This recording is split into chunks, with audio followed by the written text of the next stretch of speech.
Assalamualaikum warahmatullahi wabarakatuh. Jumpa lagi dengan saya di channel ini, channel sahabat para pekerja migran Indonesia. Saya ucapkan selamat tahun baru 1 Januari 2021. Semoga sahabat-sahabat PMI dimanapun Anda berada tetap dalam kondisi sehat walafiat, dan kita berharap semoga yang sakit segera disembuhkan, yang kesulitan segera dimudahkan, dan segala cita-cita, agenda, rencana pada tahun sebelumnya dapat terrealisasi di tahun baru ini. Teman-teman sekalian, di video kali ini saya ingin mereview sedikit satu kasus yang cukup menggemparkan warga negara Saudi Arabia, atau khususnya para pekerja migran Indonesia yang tinggal di wilayah kerajaan Saudi Arabia. Jadi ada kasus yang cukup menggemparkan, yang menghebohkan tidak hanya publik Saudi tetapi juga media-media di Indonesia mengangkat isu ini. Seperti apa kisahnya? Sebelum saya lanjutkan, silahkan kalian dukung channel ini agar terus berkembang dengan cara klik tombol like dan subscribe bagi yang belum. Dan apabila dirasa bermanfaat, silahkan kalian share video ini sebanyak-banyaknya di akun sosial media kalian.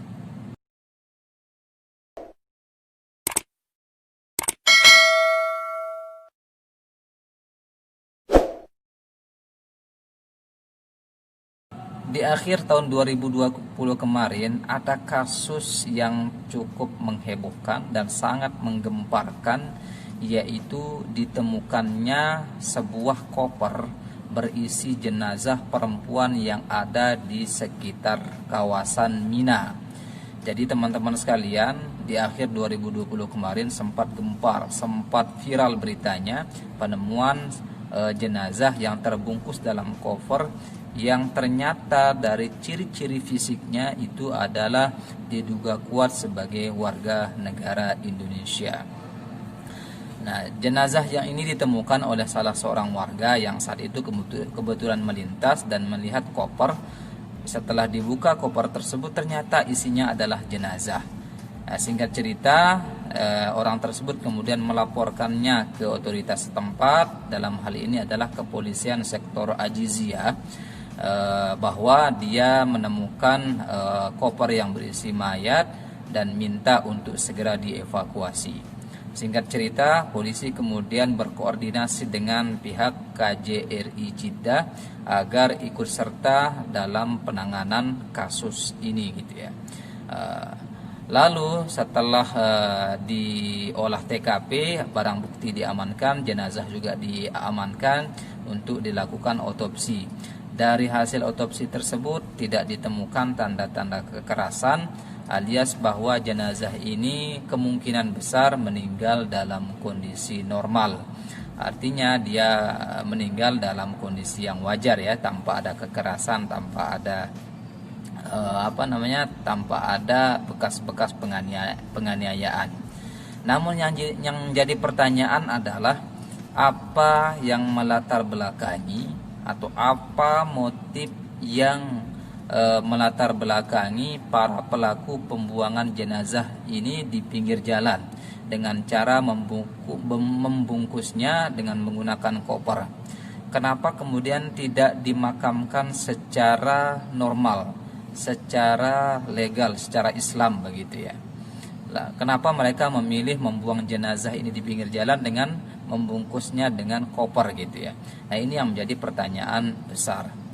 Nah, jadi berdasarkan olah TKP tersebut, menurut cerita sahabat saya yang bekerja di KJRI yang mendampingi kasus tersebut, bahwa ada 5 nama yang terlibat dalam kasus pembuangan jenazah ini. 4 orang diantaranya adalah laki-laki dan 1 orang diantaranya adalah perempuan. Jadi 4 orang laki-laki ini bertugas untuk membuang jenazah atau menaruh jenazah di pinggir jalan. Sedangkan 1 sisanya adalah perempuan yang merupakan mas'ul atau penampung, di mana jenazah tersebut selama ini tinggal dan menetap bersama sang mas'ul itu. Namun yang menjadi pertanyaan teman-teman sekalian, kenapa yang pertama kali ditangkap itu adalah mas'ulnya, padahal dia tidak terlibat secara langsung dalam pembuangan jenazah perempuan. Karena logikanya teman-teman sekalian, jika berdasarkan bukti olah TKP, ada 4 orang yang terlibat dalam pembuangan jenazah itu, dan semuanya berstatus kelamin laki-laki. Jadi seharusnya yang pertama kali dikejar itu adalah 4 orang ini. Yang pertama kali ditangkap itu seharusnya 4 orang ini.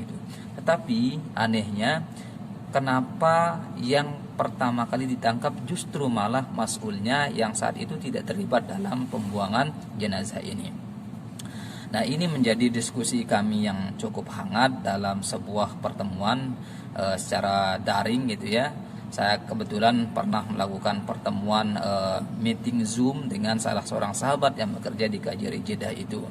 Nah, disitulah kemudian saya menyampaikan sebuah pendapat bahwa di Saudi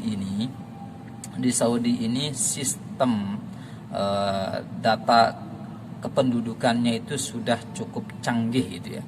Jadi kemungkinan para intel di Saudi itu melakukan investigasi dengan menggunakan piranti digital gitu ya. Jadi teman-teman sekalian, data kependudukan yang ada di wilayah kerajaan Saudi ini sudah terdata. Data saya, data teman-teman sekalian, teman pekerja, para pendatang, semuanya sudah terekam dengan sangat rapi yang ada di big data yang dimiliki oleh Kementerian Dalam Negeri Arab Saudi. Jadi kalau kita masuk ke Saudi ini, semua datanya sudah terintegrasi dengan baik, sudah dimasukkan dalam sebuah big data atau data besarnya yang dikelola oleh Kementerian Dalam Negeri Arab Saudi. Itu sebabnya semua kegiatan atau semua aktivitas yang berkaitan dengan administrasi kependudukan kita hanya cukup bermodalkan sidik jari gitu ya. Begitu kita berurusan dengan administrasi di wilayah kerajaan Saudi Arabia, kita hanya bermodal sidik jari, dengan seketika semua data-data kita ini sudah dilampirkan dalam sistem yang ada dalam proses pelayanan itu.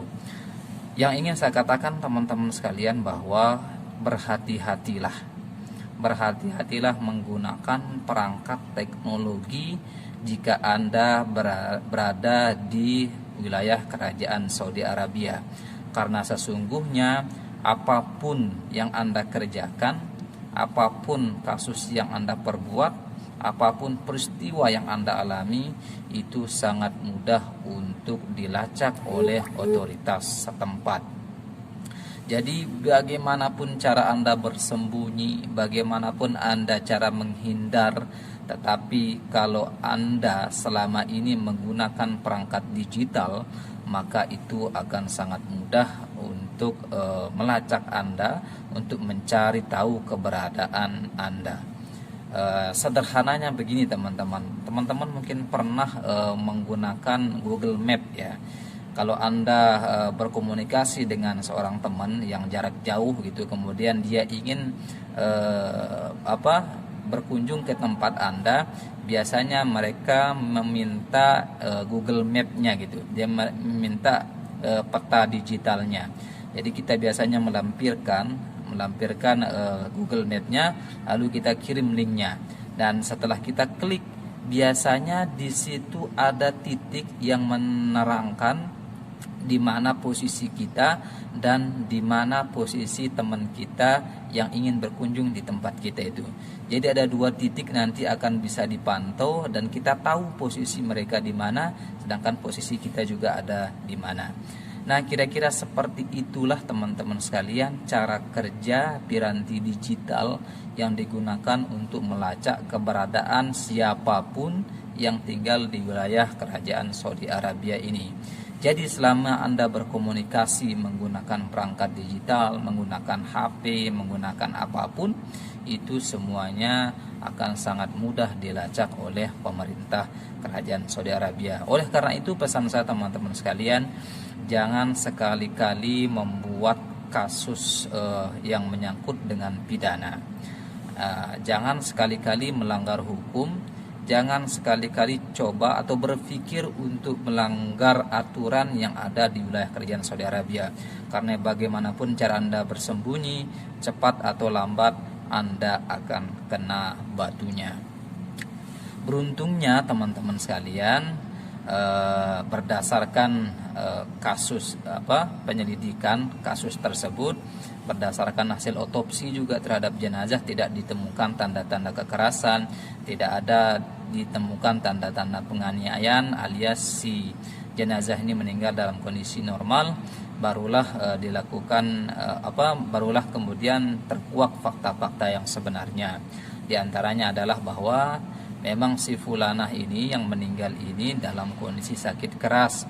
Kemudian dia juga tidak punya dokumen.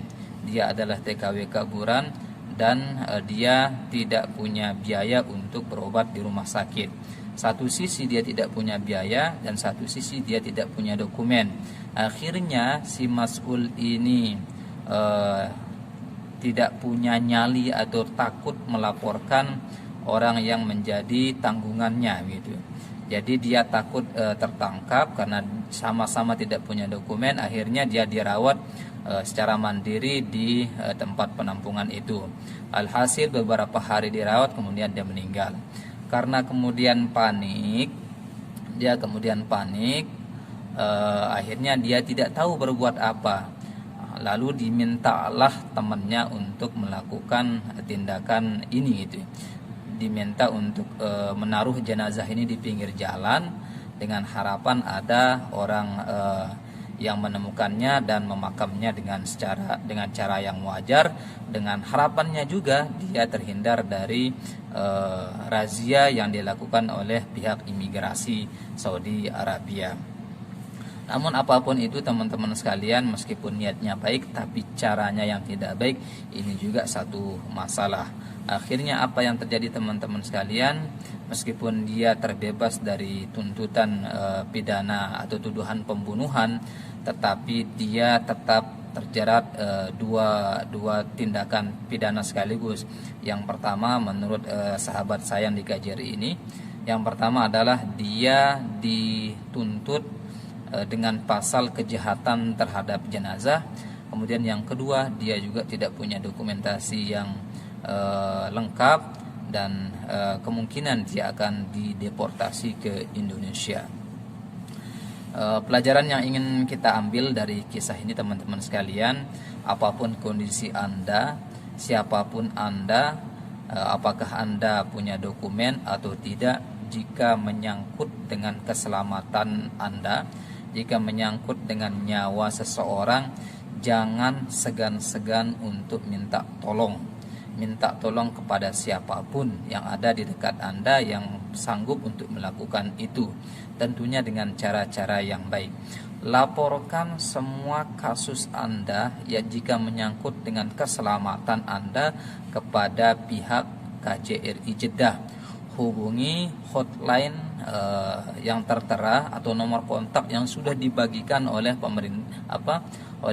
perwakilan kita KJRI Jeddah di akun Facebook mereka. Bisa dengan menggunakan media sosial Facebook, bisa juga menggunakan nomor kontak WA yang sudah disebar, bisa juga melakukan website. Nanti bisa teman-teman bisa mengaksesnya. Nanti saya akan tampilkan nomor hotline KJRI Jeddah yang bisa dikontak apabila suatu waktu teman-teman mengalami masalah terkait dengan keselamatan maupun kesehatan teman-teman sekalian.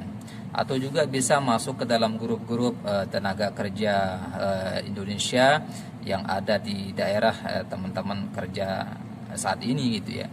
Bisa masuk ke grup Facebook, nanti di situ minta aja tolong gitu kalau menghadapi satu kasus, sampaikan saja di situ keluhannya apa, nanti teman-teman bisa menyampaikannya sehingga dapat tertangani dengan baik begitu ya.